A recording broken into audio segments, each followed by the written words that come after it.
हाय दोस्तों, स्वागत है आपका करियर्स 360 में और मैं हूं आपके साथ प्राची सिंह राजपूत। क्लैट का जो एग्ज़ाम है वो 1 दिसंबर को होने वाला है और जो भी लोग इंतज़ार कर रहे हैं उनके लिए एक इम्पॉर्टेंट इन्फॉर्मेशन मैं लेकर आई हूं। जो टेस्ट डे के इंस्ट्रक्शंस हैं वो जारी कर दिए गए हैं मेन वेबसाइट पर।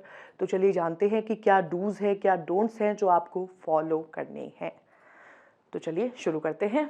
तो सबसे पहले आप ऑफिशियल वेबसाइट पर जाएंगे। ऑफिशियल वेबसाइट का जो लिंक है वो डिस्क्रिप्शन में भी आपको मिल जाएगा। आप देख सकते हैं कि ऑफिशियल वेबसाइट यहाँ पर हमने खोली है। इसके बाद आपको थोड़ा सा नीचे स्क्रॉल करना होगा और यहाँ पर नोटिफिकेशन वाले सेक्शन में जाना होगा।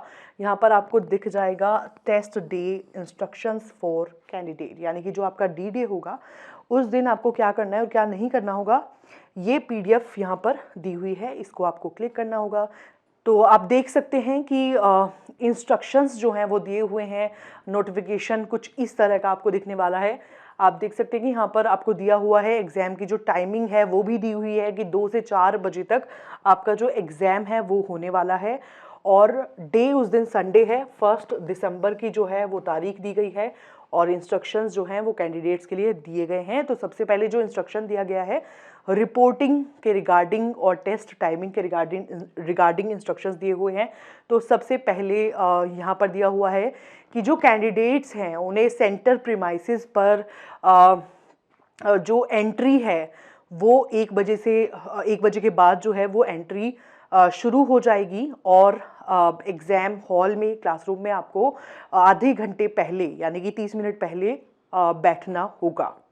उसके बाद इंस्ट्रक्शन दिया हुआ है कि अगर कोई कैंडिडेट एक बारी एग्ज़ाम हॉल में अगर एंट्री कर जाता है तो उसके बाद उसको परमिशन नहीं होगी बाहर जाने की बिफोर 4 बजे से पहले, यानी कि आपका एग्ज़ाम पूरा होने के बाद तक आपको बाहर जाने की अनुमति नहीं मिलेगी। उसके बाद यहाँ पर दिया हुआ है कि candidates shall not be allowed to enter the test hall और क्लासरूम आफ्टर 2:15, यानी कि टाइमिंग बहुत स्ट्रिक्ट है।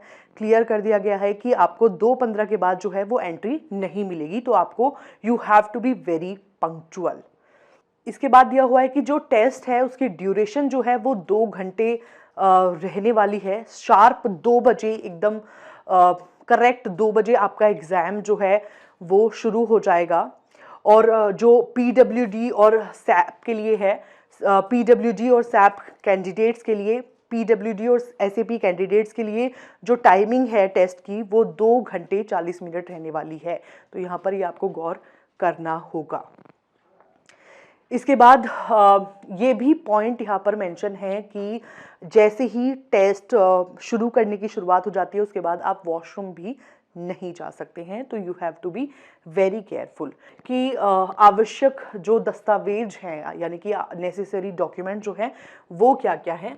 सबसे पहले तो कैंडिडेट्स का जो एडमिट कार्ड है वो बहुत इंपॉर्टेंट है, वो ध्यान रखना है आपको। उसमें इंस्ट्रक्शंस भी है कि अगर आपके एडमिट कार्ड पे आपका फ़ोटो विजिबल नहीं है, आपकी इन्फॉर्मेशन विजिबल नहीं है तो आपको कोई भी जो अपना एक फ़ोटो आप कैरी करके ला सकते हैं। उसके बाद कैंडिडेट्स का जो गवर्नमेंट आईडी प्रूफ है, जो आपकी ओरिजिनल आईडी है वो आपको लानी होगी। उसके बाद नेक्स्ट पॉइंट है कि जो कैंडिडेट्स हैं उनको गवर्नमेंट की आईडी प्रूफ लेके आनी होगी, यानी कि अपना आधार कार्ड, पैन कार्ड, जो भी आईडी प्रूफ आपके पास है आप वो ला सकते हैं। और जो इन्विजिलेटर है वो जो आपके डॉक्यूमेंट्स हैं वो वेरीफाई करने के लिए यूज़ कर सकते हैं। इसके बाद ऑप्शन दिया हुआ है पीडब्ल्यूडी और सैप कैंडिडेट्स जो हैं वो अपना जो उनका ओरिजिनल डिसेबिलिटी सर्टिफिकेट है उनको वो लेकर आना होगा टेस्ट सेंटर पर। इसके बाद परमिटेड आइटम्स दिए हुए हैं, यानी कि कौन कौन से ऐसे आइटम्स हैं जो आप टेस्ट सेंटर में ला सकते हैं। उसमें आपको ब्लैक और ब्लू बॉल पेन आप लेकर आ सकते हैं। ट्रांसपेरेंट वाटर बोतल आप लेकर आ सकते हैं। आप एक एनालॉग वॉच लेके आ सकते हैं। इसके बाद आईडी प्रूफ आप लेके आ सकते हैं। और यहाँ पर ये भी मेंशन है कि kindly see the annexure 1 for the list of acceptable government IDs, यानी कि आप जाने से पहले आप एक बारी उसको भी ध्यान से पढ़ लें। उसके बाद आप देखेंगे यहाँ पे लिखा हुआ है कि बैग्स या फिर कोई दूसरे आइटम्स जो हैं वो टेस्ट एग्जाम सेंटर में अलाउड नहीं होंगे, तो आप ये कैरी नहीं कर सकते हैं। इसके बाद यहाँ पर इंफॉर्मेशन दी हुई है बुकलेट को लेकर, क्वेश्चन बुकलेट को लेकर दी हुई है। तो सबसे पहला यहाँ पर है कि जो आपकी क्वेश्चन बुकलेट होगी उसमें कैंडिडेट का फोटोग्राफ होगा, नेम होगा, एडमिट कार्ड होगा, और जब आपको क्वेश्चन बुकलेट मिल जाएगी तो आपको ये सारी चीज़ें खुद से वेरीफाई करनी होगी। इसके बाद दिया हुआ है जो क्वेश्चन बुकलेट है उसमें 120 मल्टीपल चॉइस क्वेश्चन होंगे यानी कि MCQs होंगे, और 2 ब्लैंक पेजेस होंगे जिसमें आप अपना रफ वर्क कर सकते हैं, आप कैलकुलेशन वगैरह जो भी आपको करनी होगी वो आप कर सकते हैं। इसके बाद एडिशनल शीट जो है वो कोई भी आपको रफ वर्क के लिए उन 2 पेजेस के अलावा अलाउड नहीं होगी। इसके बाद नेक्स्ट जो पॉइंट दिया हुआ है कि कोई और मार्किंग नहीं होगी, आपको जो वर्किंग शीट मिलेगी उसके अलावा आप कहीं पर मार्क नहीं कर सकते। इसके बाद जो पॉइंट है कि जो क्लैरिफिकेशन है वो आपकी कोई भी क्लैरिफिकेशन जो है वो एक्सेप्ट नहीं की जाएगी in case of any discrepancy in the QB, यानी कि जो आपकी क्वेश्चन बुकलेट है उसमें अगर कुछ भी गलत पाया जाता है तो आपसे कोई भी जो क्लैरिफिकेशन है वो एक्सेप्ट नहीं करी जाएगी। और अगर तो आप इसमें आपके पास क्या ऑप्शन है कि आप अपने एग्जामिनर के पास जा सकते हैं, जहाँ पर जिनकी ड्यूटी होगी उनसे आप रिक्वेस्ट कर सकते हैं अपनी जो क्वेश्चन बुकलेट है या फिर OMR रिस्पॉन्स शीट है उसको आप चेंज करा सकते हैं। और यहाँ पर दिया हुआ है कि अपनी जो पुरानी OMR रिस्पॉन्स शीट है वो आप यूज़ नहीं कर सकते फ्रेश के साथ।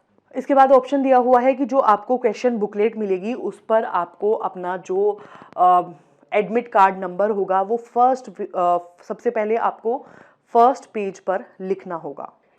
इसके बाद आपको इंस्ट्रक्शंस दिए गए हैं OMR रिस्पॉन्स शीट से रिलेटेड। तो यहाँ पर दिया हुआ है कि जो कैंडिडेट है उसको सारे क्वेश्चन जो हैं OMR शीट में सारे क्वेश्चंस जो हैं वो भरने होंगे, और जो रिस्पॉन्स शीट है वो क्वेश्चन बुकलेट के साथ आपको प्रोवाइड होगी। आपको जो भी डिटेल्ड इंस्ट्रक्शंस उसमें दिए होंगे वो केयरफुली आपको पढ़ने होंगे। जो भी आंसर्स हैं आपको ब्लू और ब्लैक पेन से ही भरने होंगे, उसके अलावा कोई और पेन एक्सेप्ट नहीं किया जाएगा। इसके बाद जो फर्स्ट पेज है OMR शीट में वो ओरिजिनल है और वो सबमिट होना है इन्विजिलेटर के पास at the end of test. इसके बाद यहाँ पर दिया हुआ है जो सेकंड पेज है OMR रिस्पॉन्स शीट का वो कैंडिडेट्स की कॉपी होगी। कैंडिडेट्स जो हैं वो परफोर्टेशन जो पोर्शन है उसको फोल्ड कर सकते हैं, डिटैच कर सकते हैं, और इस शीट को QB के साथ यानी क्वेश्चन बुकलेट के साथ आप लेकर जा सकते हैं। इसके बाद यहाँ पर ऑप्शन दिया है OMR रिस्पॉन्स शीट जो है वो फोल्ड नहीं करनी, आपको फोल्ड नहीं करनी है, क्रम्पल्ड नहीं करनी है, फाड़नी नहीं है, और इसके अलावा जो भी रफ वर्क है आप उस पर कुछ रफ वर्क नहीं कर सकते हैं। और जो आपकी OMR शीट है अगर वो फटी हुई है या उस पर कोई भी डैमेज है तो जो कैंडिडेट है वो डिस्क्वालीफाई हो सकता है, तो इस बात का आपको ध्यान रखना होगा। इसके बाद जो है आपको सर्कल कर अपना जो आपको लगता है कि सही आंसर है उसके ऊपर आपको सर्कल करना होगा और कोई भी स्पेस नहीं छोड़ना होगा। और जो मार्किंग का मेथड है आप चेक कर सकते हैं, वो यहाँ पर दिया हुआ है, आप देख सकते हैं। इसके बाद यहाँ पर दिया हुआ है कि अगर आप कोई शेड मतलब अगर आप सर्कल में कोई शेड नहीं डालते हैं और जो सर्कल है वो इनकम्प्लीट है, जैसा कि इमेज 2 में आपको दिया हुआ है कि आपने कुछ ही पार्ट पे सर्कल किया हुआ है, पूरा उसको फिल नहीं किया हुआ है, तो ये अनआंसर्ड कैटेगरी में आएगा, यानी कि उसको वैध नहीं माना जाएगा।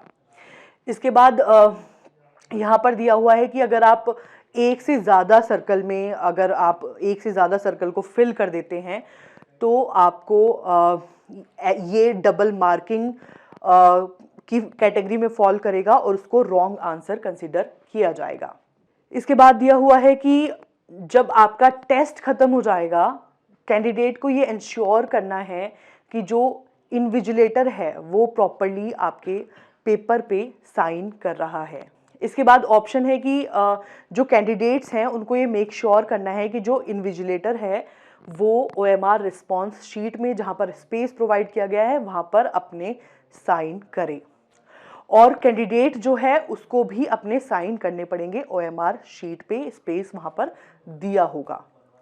और ये भी ध्यान रखना, आपको बहुत ज़्यादा केयरफुल होना होगा जब आप अपनी शीट को फाड़ेंगे, क्योंकि उसमें टाइमिंग और बारकोड जो है वो विजिबल रहना चाहिए, वो इनविजिबल नहीं होना चाहिए।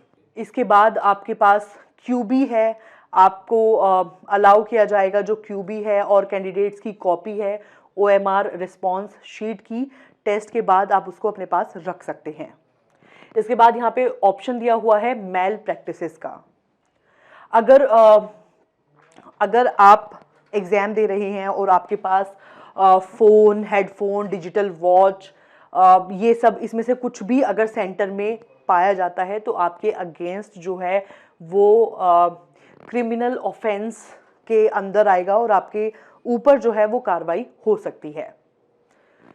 इसके बाद यहाँ पर एडिशनल मेजर्स दिए हुए हैं। इसमें दिया हुआ है कि अगर कोई कैंडिडेट है और वो बीमार पड़ गया, एग्ज़ाम सेंटर पर नहीं आ रहा, तो अपना जो मेडिकेशन है वो आपको कैरी करना पड़े नहीं। बाद यहाँ पर एडिशनल मेजर्स का ऑप्शन है, तो यहाँ पर दिया हुआ है कि अगर कोई कैंडिडेट है और किसी बीमारी से जूझ रहा है तो जो अपना मेडिकेशन है, दवाई है, वो आपको अपने साथ कैरी करनी होगी। और इसमें ये भी दिया हुआ है कि अगर